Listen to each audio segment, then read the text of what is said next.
नमस्ते दोस्तों, मेरा नाम है निखिल साहू और आप देख रहे हैं डिस्टेंस लर्निंग। इस वीडियो में हम सिविल सेवा की मुख्य परीक्षा का पाठ्यक्रम जानने की कोशिश करेंगे।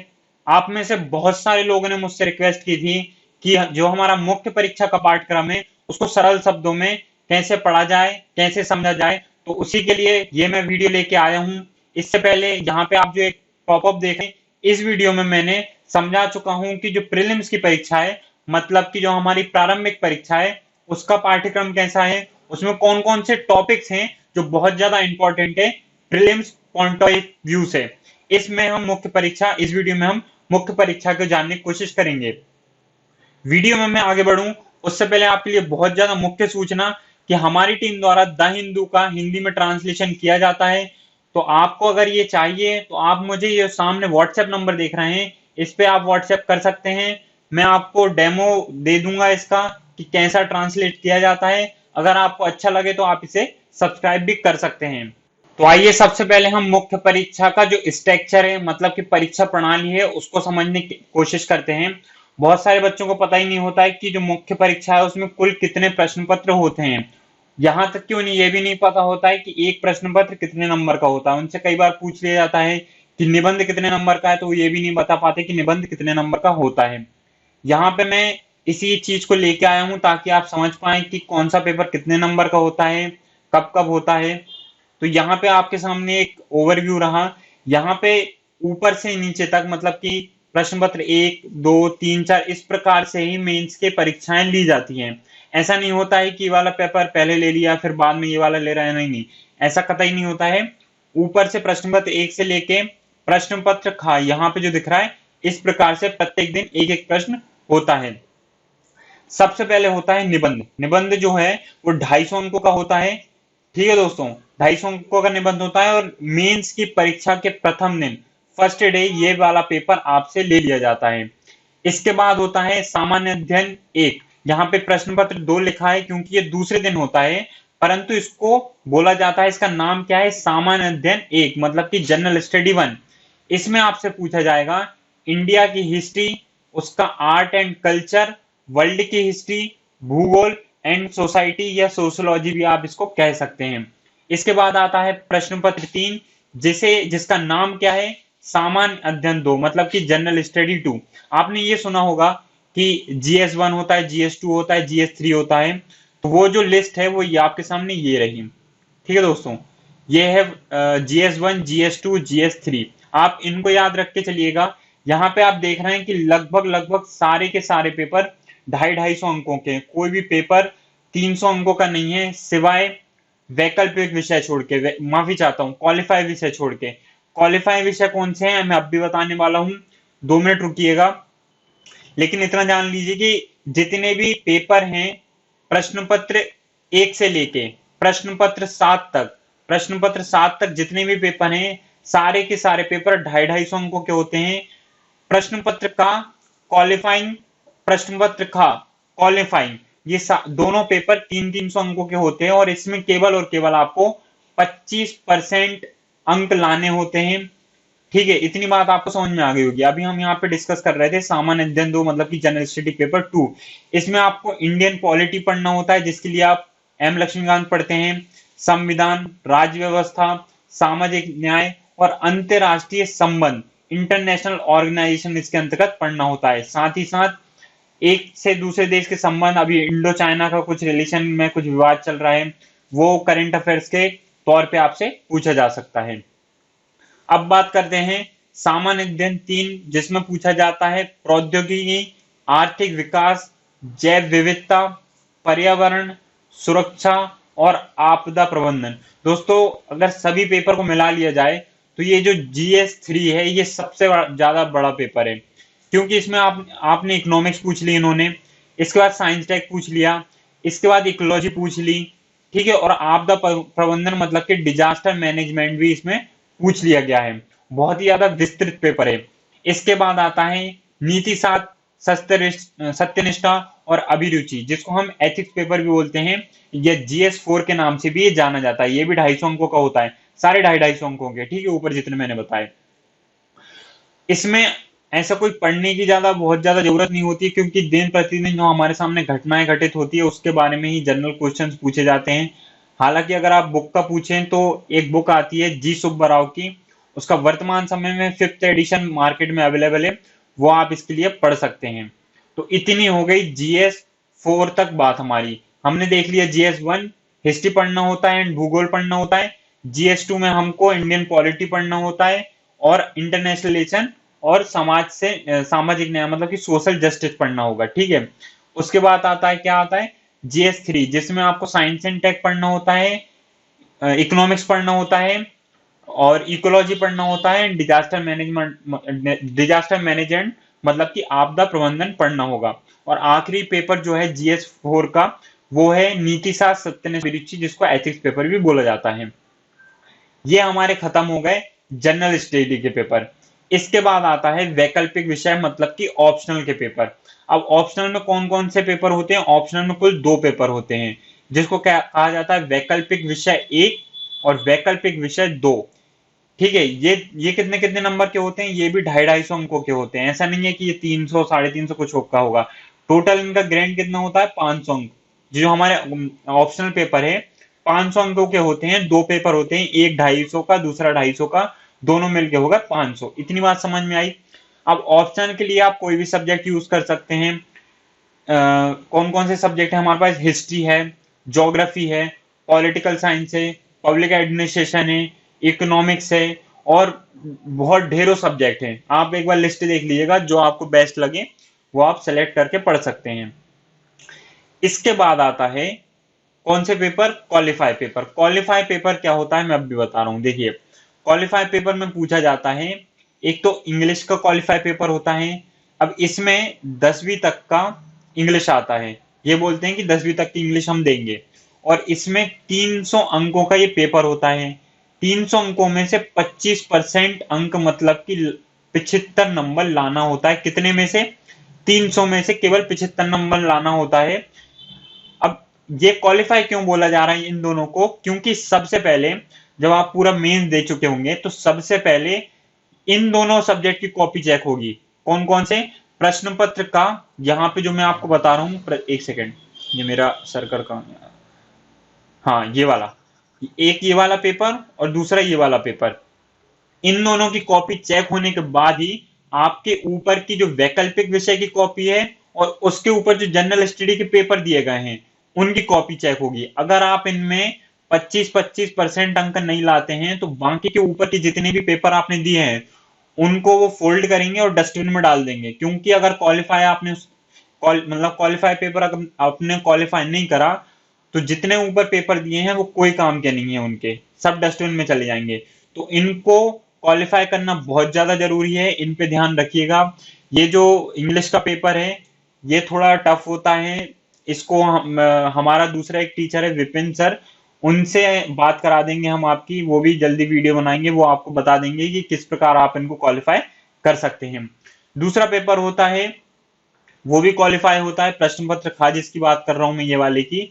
तो इसमें क्या होता है कि हिंदी या संविधान की 8वीं अनुसूची में कोई भी भाषा मतलब कितनी भाषा है वर्तमान समय में? 22 भाषा।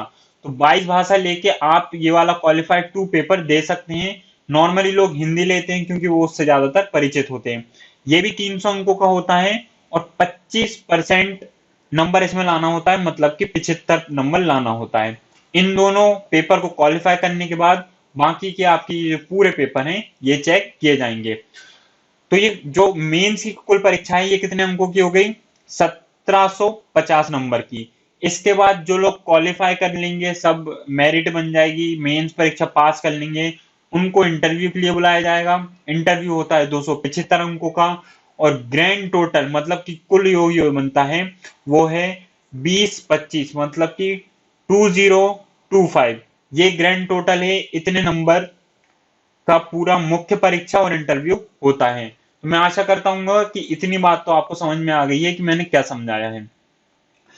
अब मैंने जैसे कि आपको बताया क्वालिफाई पेपर में 25% नंबर लाना होता है, 75 नंबर मतलब 25% के हिसाब से 75 नंबर हो रहे हैं, उनको लाना होगा। हिंदी और अंग्रेजी में आप मेंस की परीक्षा लिख सकते हैं। हालांकि जो संविधान की 8वीं अनुसूची है उसमें 22 भाषाएं जो दी गई हैं उनको चूज करके भी आप अपनी मेंस की आंसर लिख सकते हैं। ये बात रही क्वालिफाई पेपर और मेंस की। अब आज हम मतलब कि जो वर्तमान वीडियो आप देख रहे हैं इसमें हम GS1 मतलब कि सामान्य अध्ययन प्रश्न पत्र 1 जिसमें संस्कृति, विरासत, इतिहास, भूगोल और समाज के बारे में पूछा जाता है उसके बारे में थोड़ी सी चर्चा कर लेते हैं। आगे की जो वीडियोस होंगी उसमें GS2, GS3, GS4 और क्वालिफाई पेपर के साथ साथ ऑप्शनल सब्जेक्ट की भी हम बात करेंगे। सबसे पहले इसमें जो टॉपिक दिया है, जो पहला टॉपिक है उसमें पूछा है कि भारत की संस्कृति की प्राचीन कला से आधुनिक काल तक कला के रूप, साहित्य, वास्तुकला के मुख्य पहलू शामिल होंगे। मतलब कि इसमें आपको प्राचीन काल से आधुनिक काल तक के कला मतलब कि आर्ट, साहित्य मतलब कि लिटरेचर और वास्तुकला मतलब कि आर्किटेक्चर। आपने पता है कि मंदिर की बहुत बहुत सारी प्रणाली होती है बनने की, तो उनको पढ़ना है इसमें वास्तुकला में। ठीक है, ये बात रही टॉपिक पहले की। दूसरे में क्या लिखा है, 18वीं सदी के लगभग मध्य से लेके वर्तमान समय तक का आधुनिक भारतीय इतिहास, उसमें जो घटित हुई हैं महत्वपूर्ण घटनाएं, उसमें जिन्होंने भाग लिया है वो व्यक्तित्व और कौन कौन से विषय थे, इन पर आपको चर्चा करना है टॉपिक 2 के अंदर। तीसरा टॉपिक बोलता है स्वतंत्रता संग्राम, इसके विभिन्न चरण और देश के विभिन्न भागों में इसमें इसमें मतलब कि स्वतंत्रता संग्राम में अपना योगदान देने वाले महत्वपूर्ण व्यक्ति, उनका योगदान। इसमें कौन कौन से हैं, पट्टाभी सीतारामैया हैं, नेहरू हैं, सरदार वल्लभ भाई पटेल हैं, और बहुत सारे लोग हैं आप जानते हैं। जिन्ना के बारे में पढ़ना है, मतलब एटलीस्ट हमको जिन्ना भी इसमें इंक्लूड है। ठीक है, तो ये भी आप देख लीजिएगा। आप इनकी फिक्र मत कीजिएगा, इनकी वीडियो सीरीज हम जल्दी लाएंगे, आप वो भी देख लीजिएगा, तो इससे सब आपका कवर हो जाएगा। चौथा जो टॉपिक है उसमें लिखा है स्वतंत्रता के पश्चात, मतलब कि 1947 जब हमारा भारत देश आजाद हो गया था, लगभग हमने 2 साल के अंदर संविधान बनाया था। कब बना था, हमारा जो संविधान बन के तैयार हो गया था वो हुआ था 26 नवंबर 1950 और लागू कब हुआ था, 26 जनवरी 1950, माफी चाहता हूं, 26 जनवरी 1949, मतलब कि 1949 में बन के तैयार हो गया था और लागू हुआ था 26 जनवरी 1950, मतलब कि 1950 में। ठीक है, तो 1950 के बाद भारत में कौन कौन सी घटनाएं हुई, जिसमें मुख्य है एकीकरण। आपको पता है सरदार वल्लभ भाई पटेल ने राष्ट्र का एकीकरण किया था, जो रियासतें 500 से ज्यादा रियासतें उनका एकीकरण किया गया था, वो पूछा जाएगा। पुनर्गठन से क्या आशय है, एकीकरण और पुनर्गठन में क्या अंतर है। एकीकरण का आशय है कि बहुत सारी रियासतें थी उनको एक साथ लाके भारत बनाया, और भारत जब बन गया उसके अंदर बहुत सारे राज्य थे, जैसे कि जो वर्तमान समय में हमारा तमिलनाडु है, उसका उस टाइम नाम हुआ था चेन्नई प्रोविंस, नाम से जाना जाता था वो। ठीक है, तो उसका विभाजन हुआ। कर्नाटक का, उसको मैसूर कहा जाता था, उसका विभाजन हो के उसको कर्नाटक नाम दिया। गुजरात और महाराष्ट्र एक साथ थे, उनका विभाजन हुआ। मध्य प्रदेश और जो छत्तीसगढ़ था उनका विभाजन हुआ। तो ये पुनर्गठन पढ़ना है हमको अल्टीमेटली। ठीक है, नेक्स्ट जो टॉपिक है उसमें पूछा गया है कि विश्व के इतिहास में 18वीं सदी तथा बाद की घटनाएं, यथा मतलब कि औद्योगिक क्रांति, विश्व युद्ध, राष्ट्रीय सीमाओं का पुनर्सीमांकन, उपनिवेशवाद, उपनिवेशवाद की समाप्ति, राजनीतिक दर्शन जैसे कि साम्यवाद, पूंजीवाद, समाजवाद आदि शामिल होंगे। उनके ऊपर और उनके रूप में समाज पर उनका क्या प्रभाव पड़ा है, ये हमको टॉपिक 5 के अंतर्गत जानना होगा। नेक्स्ट जो हमारे पास टॉपिक्स हैं जल्दी से हम देख लेते हैं। छठवां जो टॉपिक है वो कहता है समाज के बारे में, सोसाइटी से संबंधित है। इसमें बोला गया है भारतीय समाज की मुख्य विशेषताएं क्या हैं, भारत की विविधता को बतलाना है आपको इसमें। 7वां टॉपिक है उसमें पूछा है कि महिलाओं की भूमिका और महिला संगठन, जनसंख्या एवं संबंधित मुद्दे, गरीबी और विकासात्मक विषय, शहरीकरण, उसकी समस्याएं और उसके रक्षोपाय। 8वां टॉपिक भारतीय समाज पर भूमंडलीकरण का प्रभाव। 9वां टॉपिक सामाजिक सशक्तिकरण, संप्रदायवाद, क्षेत्रवाद और धर्मनिरपेक्षता। ये जो आपने ऊपर 6 से 7 से 8 से और 9 से जो टॉपिक पढ़े, ये सीधा सीधा सोसाइटी से कनेक्ट होते हैं। सोसाइटी के संबंध में कोई अच्छी बुक नहीं है, लेकिन भारत सरकार द्वारा योजना और कुरुक्षेत्र नाम की 2 मैगजीन पब्लिश की जाती हैं, उसको आप पढ़ सकते हैं। ये कहाँ मिलेंगे आपको? ये मिल जाएंगे आपको टेलीग्राम ग्रुप पे हमारे, उसकी लिंक डिस्क्रिप्शन में दी है, उसको ज्वाइन कर लीजिएगा। वहां पे स्टडी मटेरियल भी अपलोड है, तो उसको देख के आप ये टॉपिक को कवर कर सकते हैं। टॉपिक 10th है विश्व के भूगोल, भौतिक भूगोल की मुख्य विशेषताएं। अब इन्होंने इतना वेग लिख दिया है इस बात को, विश्व के भौतिक भूगोल की मुख्य विशेषताएं, तो इस बहुत ज्यादा बड़ा टॉपिक है ये, बहुत ज्यादा, विश्वास मानिए आप। फिर हम इसको थोड़ा बांट के देखते हैं, तो इसमें लिखा है विश्व भर के मुख्य प्राकृतिक संसाधन का वितरण दक्षिण एशिया और भारतीय उपमहाद्वीप को शामिल करते हुए। दक्षिण एशिया मतलब कि, और भारतीय उपमहाद्वीप, देखिए भारतीय उपमहाद्वीप में आता है भारत, नेपाल, भूटान, पाकिस्तान और बांग्लादेश, ठीक है, ये हो गया भारतीय उपमहाद्वीप। लेकिन दक्षिण भारत में क्या आ जाता है? अफगानिस्तान भी आ जाता है, मालदीव भी आ जाता है, हमारा जो श्रीलंका है वो भी आ जाता है। तो ये चीजें दक्षिण भारत की हैं। तो इसमें हमको प्राकृतिक संसाधन का क्या क्या वितरण है उसको जानना है।